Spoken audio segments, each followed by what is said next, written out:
ما و شما را پیغمبر خدا برادرش میخواند، ما و شما را پیغمبر خدا فرزند میخواند.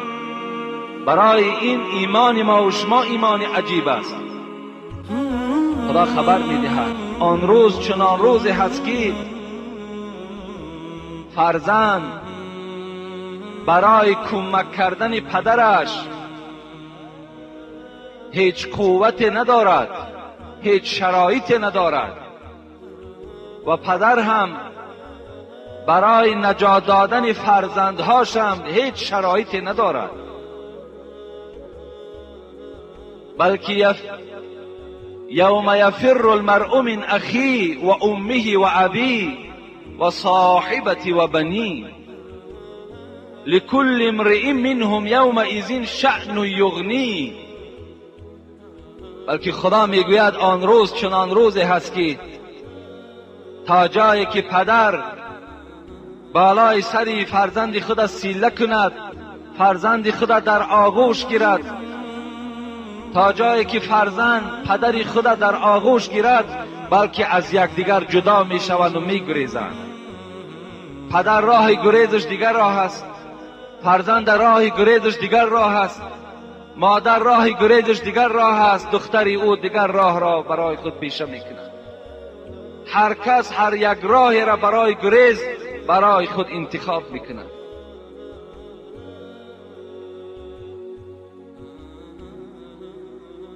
یقول الانسان یومئذ این المفر کلا لا وزر الی ربک یومئذ المستقر. خدا میگوید وقتی که میگریزند چی میگویند؟ پروردگارا امروز آیا جایی هست که ما را پناه کند؟ یقول الانسان یومئذ این المفر، کجا گریزیم؟ کلا لا وزر. خدا میگوید امروز دیگر قلعه های شما، خانه های شما، کوه ها شما را دیگر پناهگاهی نیست. الی ربک یومئذ المستقر. امروز همه بازگشت شما به سوی پروردگار است. شما باید در نزد پروردگار حساب عمر خودتان را جواب گویید. امروز راه گریز نیست دیگر.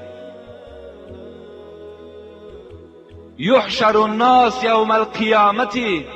پیغمبر خدا گفتند روز قیامت وقتی قبرهای شما تیکه تیکه می شود و شما از داخل قبر وقتی که بیرون می شوید، رسول اکرم نزد عایشه صدیقه این سخن را می گوید: حفاتا عراتا مشاتا غرلا. پیغمبر خدا گفتند روز قیامت وقتی شما زنده می شوین و از قبر بیرون می شوین، شما حالت ده هستین که پایهای شما لیچ است، پایهای شما لوچ است، در پایهای شما هیچ پای افضالی نیست. عراتا، بدنهای شما لوچ است، در بدنهای شما لباس نیست. مشاتا، شما هیچ چیزی سواره در روز قیامت همراه خود ندارید. غرلا، اشاره کرد به سوی مردها که شما در حالتی هستین که حتی ختنه نکرده شده هستید. اگرچه در دنیا ختنه هم کرده باشین، روز قیامت شما در حالتی میخیزین که شما ختنه ناشده هستید. حضرت عایشه صدیقه وقتی این سخن شنیدند، اون زنها چه زنهای مسلمانی بودند، یک ترس میگد وجود عایشه را فرا گرفت و گفت: یا رسول الله، النساء والرجال جمیعا ینظر بعضهم الی بعض.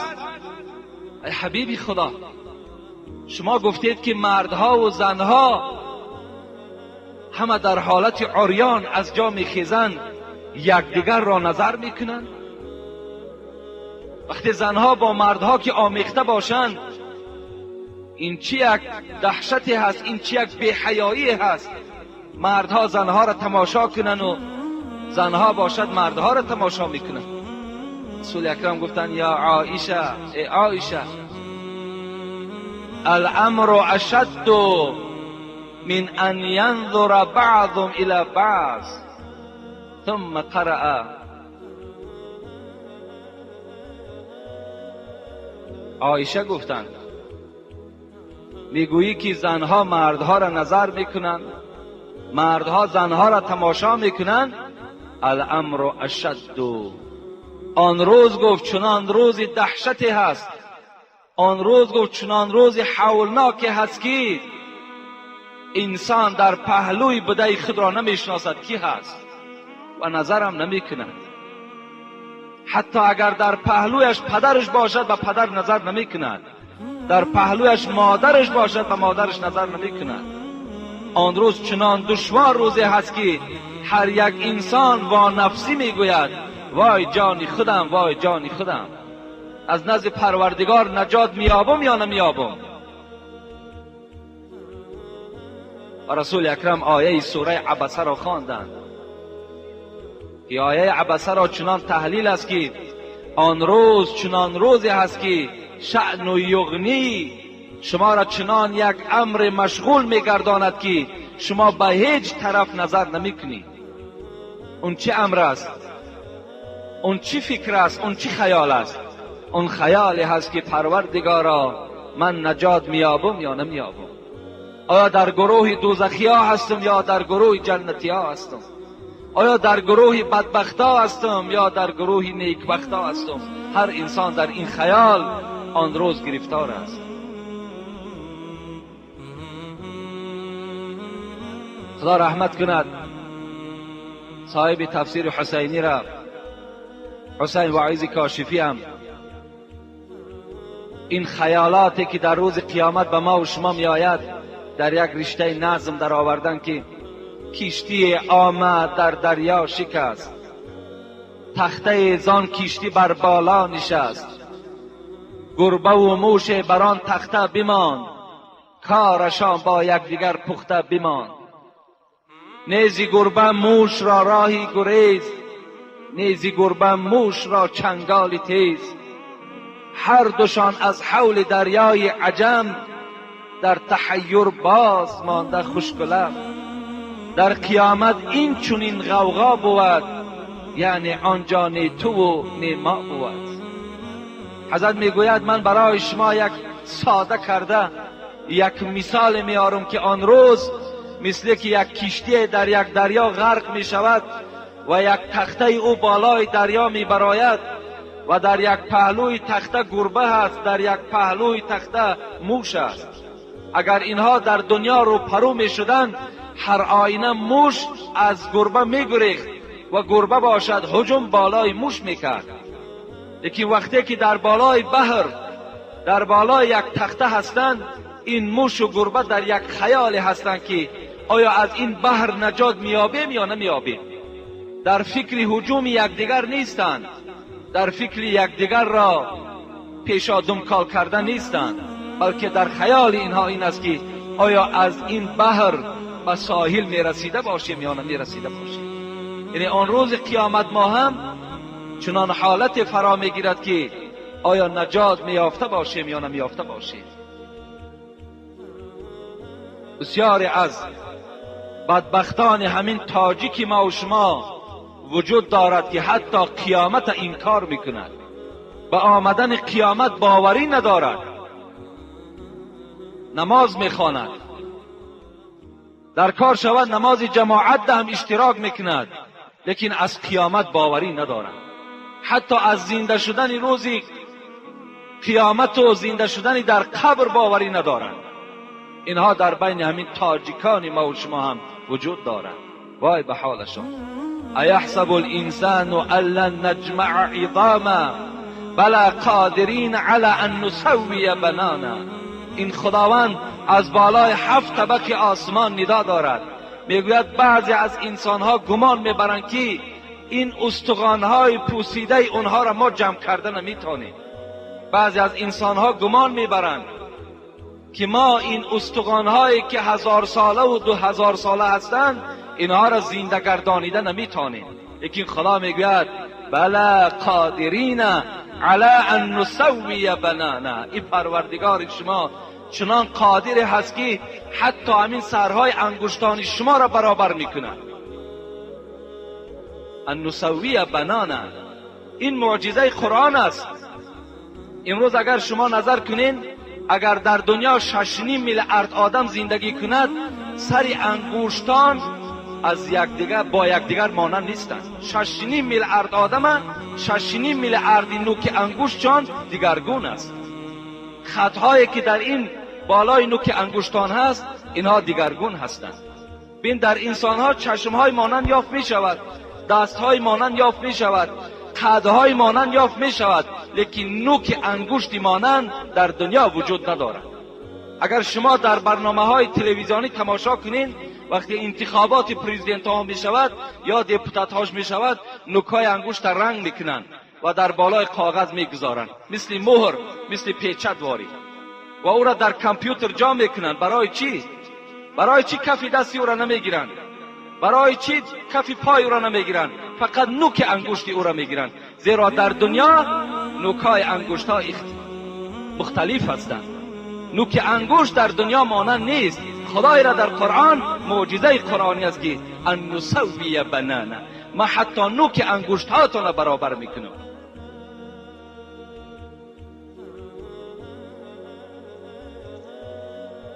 اون خداوند فریاد میزد است، ندا میکرده است. چی ندا میکرده است؟ ندا میکرده است که پروردگارتان را سجده کنید. یدعون الی السجود فلا یستطیعون. لیکن یک گروه انسان ها خداوند را در روز قیامت سجده کرده نمیتونند. خدا میگوید طایفه های هستند که خداوند را در روز قیامت، که روزی هست که فقط رحمت الهی در کار است، همان روز برخی از بندگان خداوند را سجده کرده نمیتونستند. برای چی نمیتونند؟ مفسران میگویند که همون انسانهای سجده کرده نمیتونند که میانهای اونها همان ستون مهره که امروز چقدر به آسانی خم و راست میشود، این ستون مهره ها یخ میکنند، یک لخت میشوند، دیگر راست میماند. سجده کرده پروردگار نمیتواند. برای چی نمیتواند؟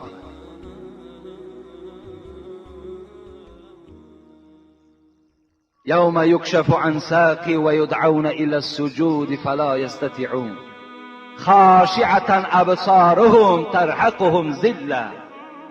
وقتی که خداوند میگوید سجده کرده که نمیتوانند، چگونه آنها را یک خجالت فرو میگیرد، چشمهاشان میشکند، چشمها را پیش سینه ها را نظر میکنند و یک ذلت، یک خاری آنها را فرا میگیرد.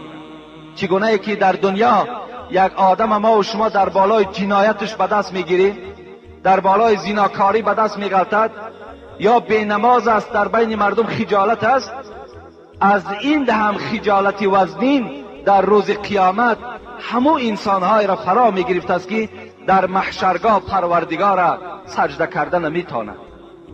سجده کرده نمیتواند. در دوامش میگوید خداوند وقد كانوا يدعون الى السجود وهم سالمون. برای چی اینها پروردگار را در روز قیامت سجده کرده نمیتونند؟ زیرا که در دنیا اینها تنی سالم داشتند، اینها دستهای با قوت داشتند، پایهای حرکت میکردگی داشتند، میانهای خم و راست میشدگی داشتند. لیکن در دنیا که خداوند اینها را به سوی سجده، یعنی به سوی نماز با جماعت دعوت کرد، اینها در دنیا که رد کردن، در قیامت اینها خدا را سجده کردن نمیتونند.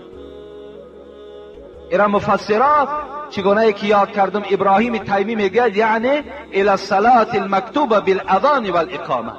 همین و هم سالمون که خداوند میگه اونها سالم بودند، تنی صحت داشتند، لیکن در دنیا که خدا را سجده نکردن، ابراهیم تیمی میگه که مراد از این سجده این نماز هست که از مکانی که اذان قامت گفته می شود، ان همون نماز در نظر داشته شده است، یعنی نمازی با جماعت است. سعید ابن مسیب باشد چی میگوید؟ کان یسمعون حی علی الصلاة حی علی الفلاح فلا یجیبون و هم سالمون.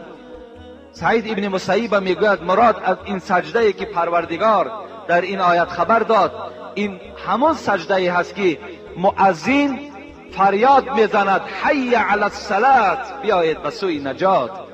حی علی الفلاح، انا در همین مسجد نجات است، انا در همین نماز با جماعت نجات است. فلاح از کلمه نجات است. در اینجا شما نجات میابید، در اون خانه نه. بعضی از بیخیردان موی سفید است، ریشش مثل کفن واری سفید است، امروز یا فردا خبر مصیبتش میرسد میگه در خانه هم که خانه باکی ندارد. شرم به تو باد. این نصیحتی پدرانه تو اگر این باشد، خودت در روز قیامت پروردگار را سجده کرده نمیتونی.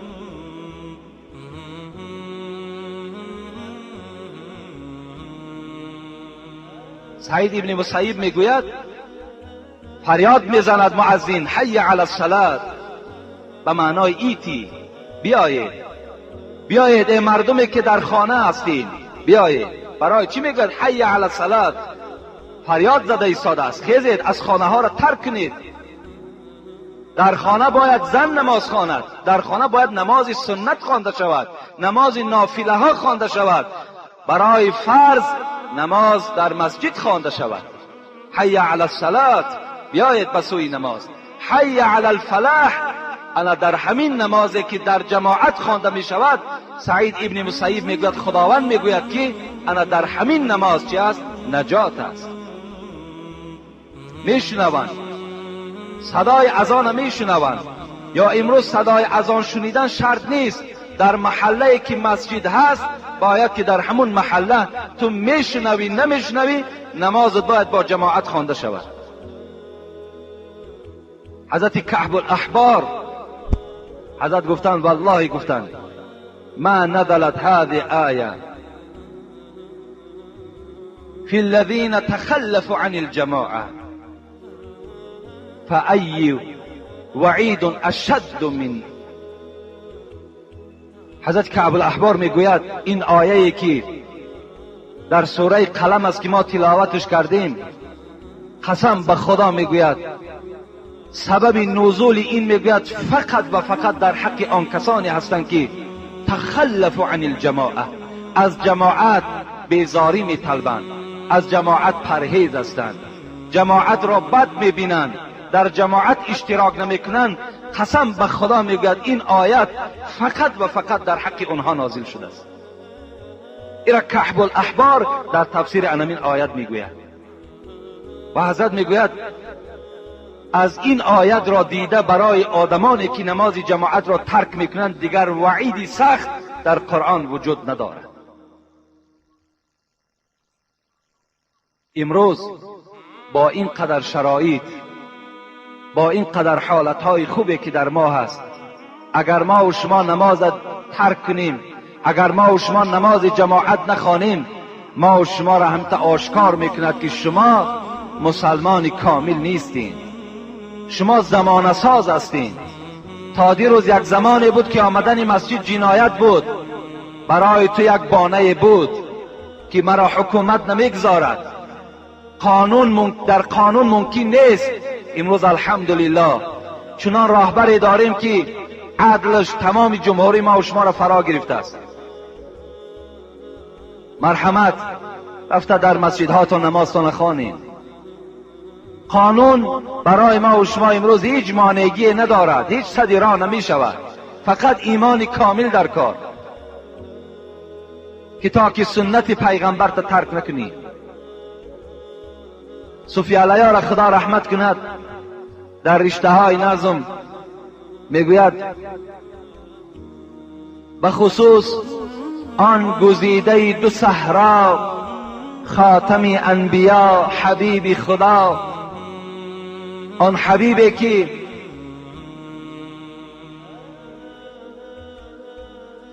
سروری هر دنیا نصیب اوست، این حبیب خدا را حکایت میکند وقتی آخر که ماند از پا باز، گوش او را رسید بانگی نماز. این ترجمه و تحلیل حدیث پیغمبر خداست.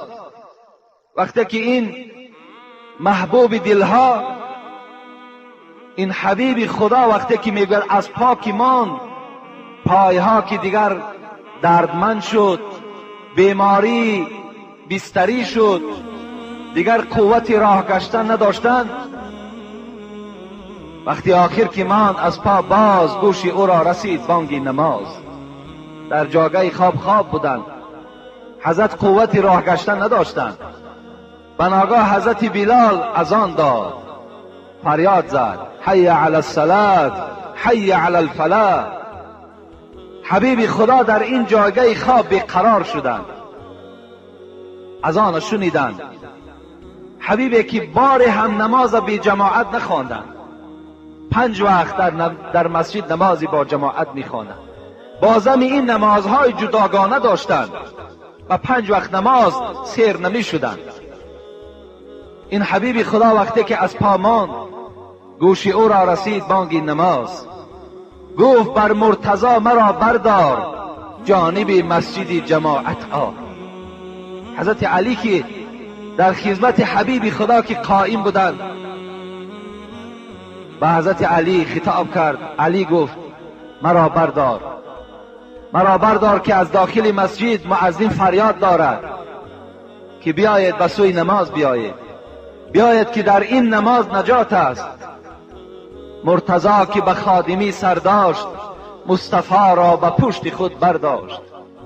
حضرت علی خدمتگار رسول اکرم، داماد این حبیب خدا، رسول اکرم را آب طهارت دادند. حضرت طهارت کردند، در پشت خود بار کردند. در روایت ها می آید که 3 بار حضرت علی او را آب طهارت می داد.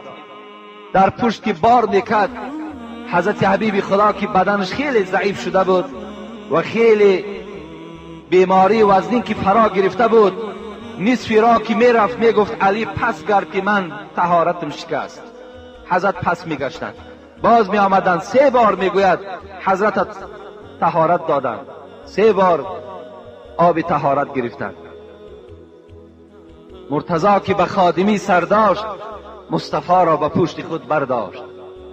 پشت پای رسول معبودی، از ضعیفی به عرض می سودی.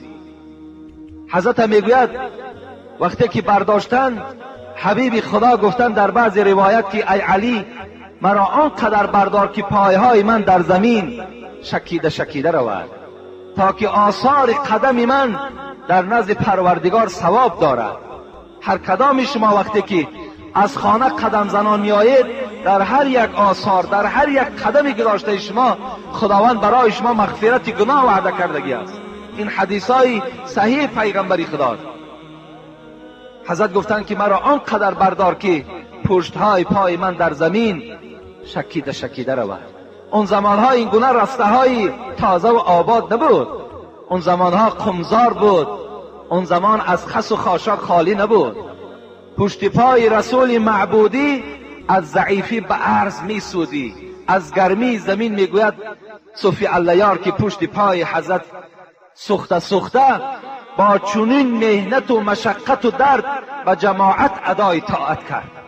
با این قدر مشقت، با این قدر کلفت، حبیب خدا در بالای بستر خواب نکردند، بلکه جایگاه را ترک کردند. آمدن، قوت ایستادن نداشتند. گفتند که ابوبکر صدیق پیش در آید. ابوبکر صدیق پیش در آمدند و حبیب خدا از پس او نماز خواندند. در این گونه حالت وزنین رسول اکرم نمازی با جماعت ترک نکردند. از این خاطر صاحب مختصر خدا رحمت و مغفرت کند میگوید الجماعت سنت مؤکده. جماعت سنت مؤکده هست. اگر شما قدرت داشته باشین، اگر شما شرایط آمدن مسجد داشته باشین، لکن بازم این مسجد نآیین، شما ترک سنت مؤکده کردین، شما در نزد پروردگارتان گناهگار میشوید.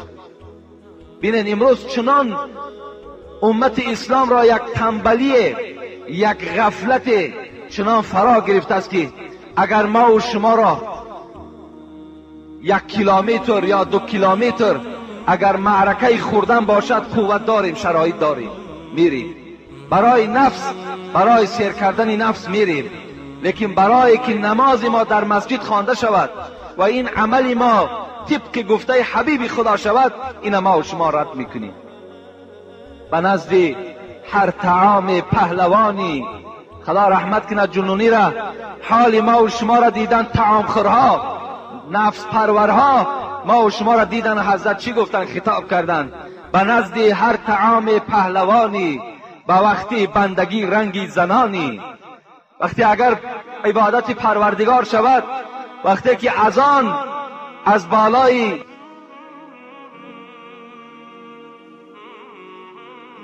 هر حال چیکار میکنین؟ مثل زنها واری عذرهای شما پیدا شدن میگیرد، هر گونه عذر را پیش آوردن میگیری. بچم پام نمیشود، بچم وقتم نیست، احوالم بدای، در خانه هیچ کس نیست، لباسم بی نمازی و هر گونه عذرها پیدا شدن میگیرد. به نزد هر طعام پهلوانی، به وقتی بندگی رنگی زنانی. روی کوها به عزم بیل دسته، به مسجد می شود پایت شکسته. همه جا می رای مثل گاواری خوراک تک خورده می تانی. تمام دنیا را اگر بارد کنن، بار دنیا را کشیده می تانی. اگر در یک زمین داشته باشی، برای زمینت از سحر تا دیگه در همون زمین نیستی، برای که یک ماه یا 2 ماه خوراکی تو پیدا شود.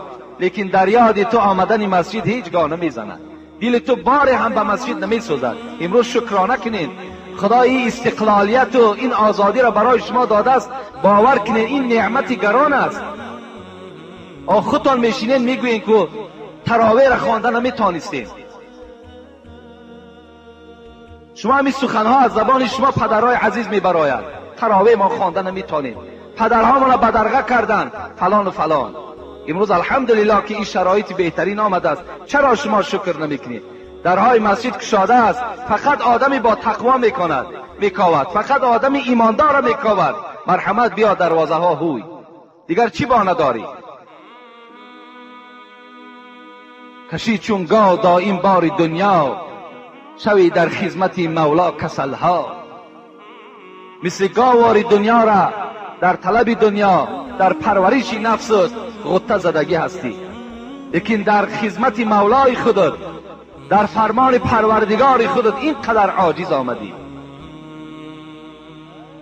حضرت عمر خدا رحمت و مغفرت چون کند، بار نماز عصر را خواندند. نماز عصر خوانده شد، فاتحه و دعا کرده شد و بر جمعیت نگاه کرد. اونها عجیب ایمان با قوت داشتند. جماعت نظر کردند که یک نفر در جماعت اشتراک ندارد. حضرت گفتن فلانی در کجاست؟ گفتن شاید بیمار باشد. حضرت عمر از مسجد راست خانه همون کس رفتند. چرا در جماعت اشتراک نمی کنند؟ آمدن دروازه این مرد که در جماعت اشتراک نداشت تق تق کردند. مرد از خانه برآمد. مرد در خانه بود که حضرت عمر در را تق تق کرد. از داخل صدا شد کی هستی؟ گفت فرزند خطاب هستم، عمر هستم. وقتی این مرد میگوید نام عمر را شنید، یک لرزه وجود او را فرا گرفت. حضرت عمر چنان از خدا می ترسیدند، چنان یک هیبتی داشتند که تمام مردم را هیبت او فرا گرفتگی بود، زیرا وی عدالت داشت، وی حقیقت شناس بود. گفت عمر ابن الخطاب هستم. میگوید این مرد با شتاب دوان آمد، دروازه را کشاد و سلام داد، السلام علیکم، و تعظیمی بر عمر کرد. حضرت عمر گفتند از جانب مسجد صدا شد، از بالای آسمان پروردگار تو حی علی الصلاة گفت، بیا به سوی نماز. حی علی الفلاح گفت، سخن پروردگار تا رد کردی و سخن عمر ابن الخطاب اجابت کردی و پیش عمر آمدی. از خدا بترس گفت، از خدا بترس که سخن عمر برای تو قبول شد، دروازه را به بالای عمر کشادی، دوان دوان آمدی، لیکن سخن پروردگار رد کردی. از خدای خودت بترس. عمر این گونه خصلتی داشته. این سحر یک جوان برای من یک سخن گفت که از زبان یک خیلی آدم ناکس، نالایق، یک بدبخت که سرزنش حضرت عمر را کرده بوده است. من یقین میدانم که وی شیعه هست، وی شیعه هست، وی کسی هست که آرامی تاجیکستان نمیخواهد، وی کسی هست که میخواهد در بین ما و شما باز اختلاف ها پیدا شود. این گونه رویه ها در بین ما و شما پیدا شدن، احتیاط کنید. میگوید یک مرد در یک معرکه حضرت عمر سرزنش میکند، حضرت عمر قبیح میگوید، دشنام میدهد. ای انسان، تو با خبر باش که حدیث بخاری و مسلم است.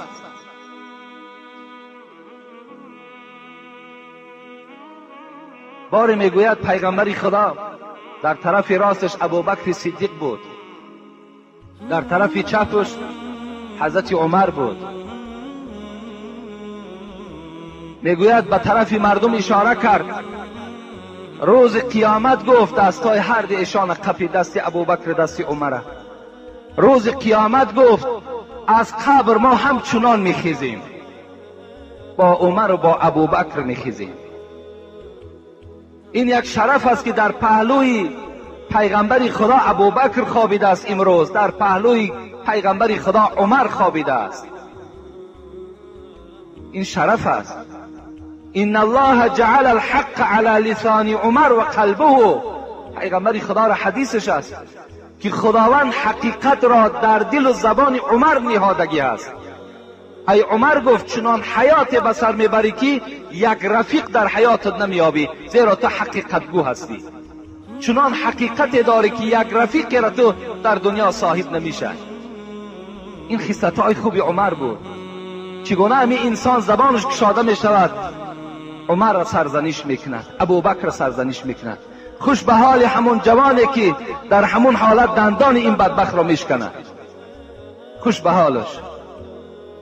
بار حضرت عمر میگوید شب بود، اون حضرت از تمام اهالی مدینه خبر میگرفت، شب خواب نداشتند. آیا برای اونا خواب شیرین نبود؟ خواب شیرین بود، لیکن از قیامت میترسیدند، حق رعیت پایمال نمیکردند. شب بود. میگوید عبدالرحمن ابن عوف میگوید همراه من بود.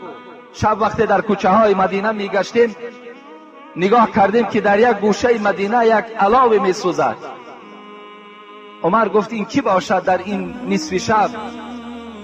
وقتی نزدیک آمدیم نگاه کردیم که یک زن 4 فرزند دارد، فرزندهاش گریه دارند، با آواز بلند میگویند مادر جان گرسنه ماندیم، مادر جان گرسنه ماندیم.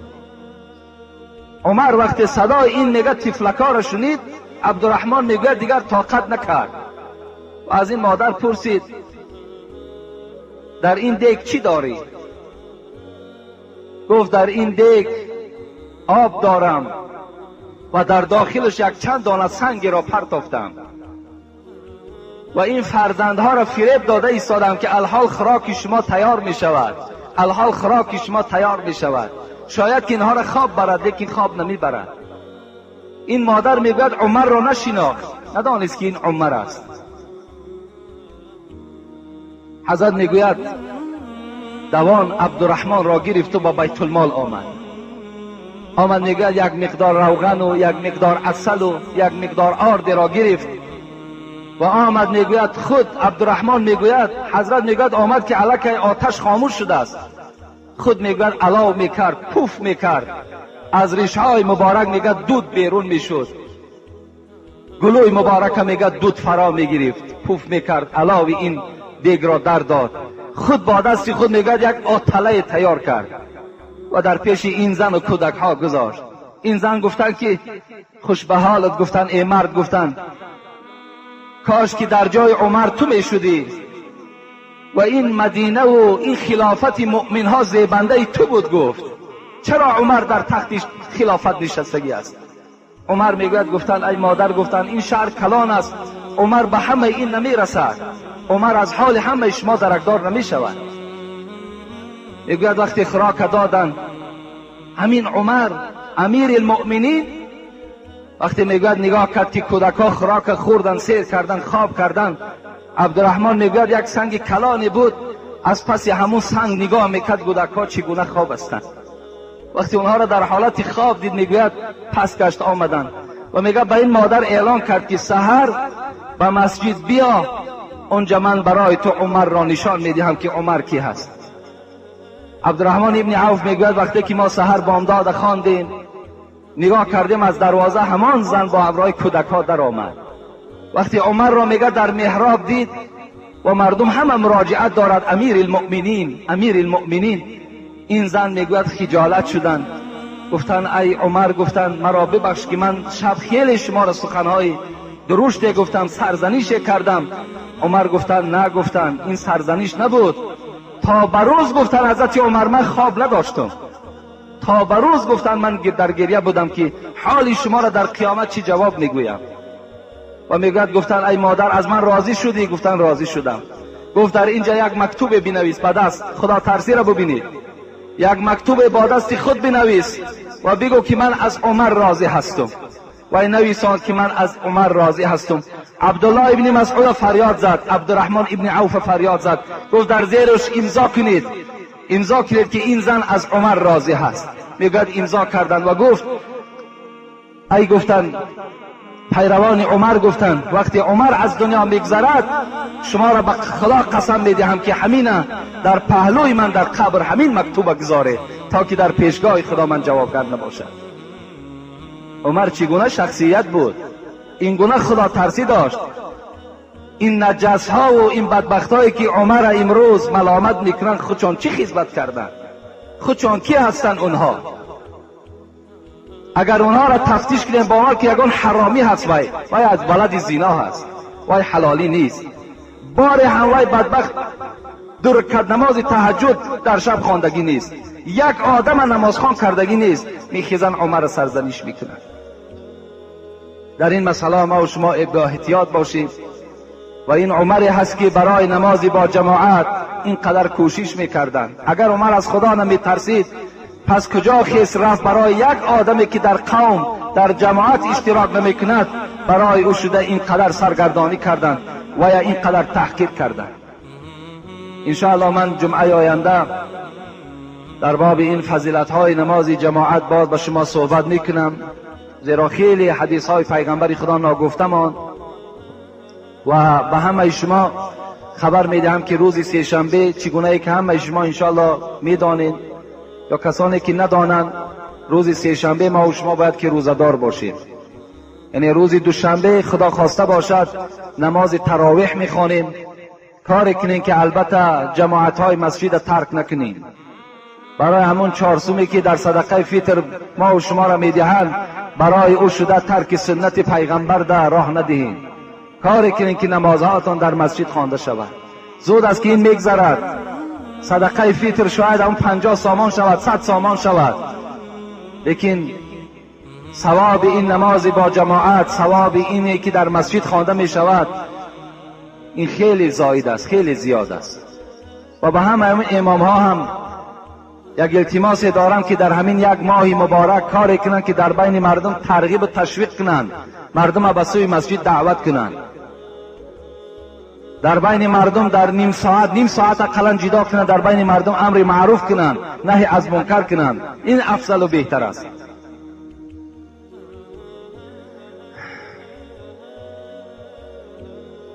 چند برادرها امروز در مسجد که برای بنای مسجد امروزها ما و شما میدونیم الحمدلله که خیلی کار یعنی با صورت بلند رفته ایستاده است. اینم باشد البته از یاردم شما خالی نیست و امروز خیلی یعنی گرانی و وزنینی در ساختن البته عمارت ها آمدگی است که همه شما میدانین. اگر مبادای از شما من یک خواهش دارم که در خانه هاتون اگر همین ارماتور داشته باشین کدام مثال اندازه نباشد. این کاری بسیاری عکسی است که اگر هر کس یک تایی پرتاید میدونید چند قدر ارماتور میشود، ثوابش مثال برای شما میرسد. امروز همه این دما قوت پیدا کردن نمیتونیم که خریم، همه این بسیار خراجات کلانی هست. بازم این الحمدلله که امروز خیلی آدم ها یعنی یاردم ها کردن. میخوام در حق اینها ما و شما یک دعا کنیم که برادر ما مقسوم میرزا از که سیمین فروش هستند سیمین روان کردند. اکای بهرام در حق پدرشان گفت از دعا کنید. برادرمان حاجی بوری خان که اعضای مسجد ما و شما هستند و اینم برادرم در مسجدم سون یاردم کردن. یک برادر دیگه میگه جیر قلم میرفته است، همینجا یک مبلغ گذاشته است که در حق من دعا کنید. انا ارکیتکتری شهرم برای کشیدن رسم همین مسجد خدمتی خودشان گذاشتن، در حقشان گفتن دعا کنیم. برادر ما خیرالدین پسر اکای باقی مراد یک قالین میگد آوردن به مسجد. فتح الله پسر بابا خان و مگزین ساختمانی که میخچه و تخته و دیگر چیزها آوردن در حق آن کسانی که در ساختمان مسجد یاری رسانده ایستادند. یعنی در اینجا باز به زمانی که جوانهایی که ما با پول کار میکنن، باز مثل بابای حاجی شاهین و بابای شریف و دیگر دادرهایی که من به اونها خبر میدهم میان در اینجا خدمت میکنن، خیلی خدمتی کلان اونها رسیده ایستاده است. بابای استاد شریف است، برادرمون شیرعلی هست، حاجی نعمت الله که خیلی با کم ازش خیلی خدمت‌های زیاد میکنه در همین مسجد ما، و یک معلم دیگر هم 100 سامان آورده دادن. برادرمون اکبر در اینجا خدمتاشون هست. اینجا بسیار در حق صندوق خیریه هم خدا را شکر که یعنی هر جمعه ما از این حساب صندوق خیریه همین معاش جوانها را داده میتونیم، اون کسانی که در مسجد علاقه خدمت کرده ایستادند. محمد برادرمون 50 سامان سری نو یافته است، دعا کنید که یعنی قاری قرآن شود گفته. خب برای پایه های مسجد هم یک برادرمون حاجی هم در همین جای یاردم کردگی هستند، در حق پدرم گفته است دعا کنید. و محمد رحیم سنگ آوردن.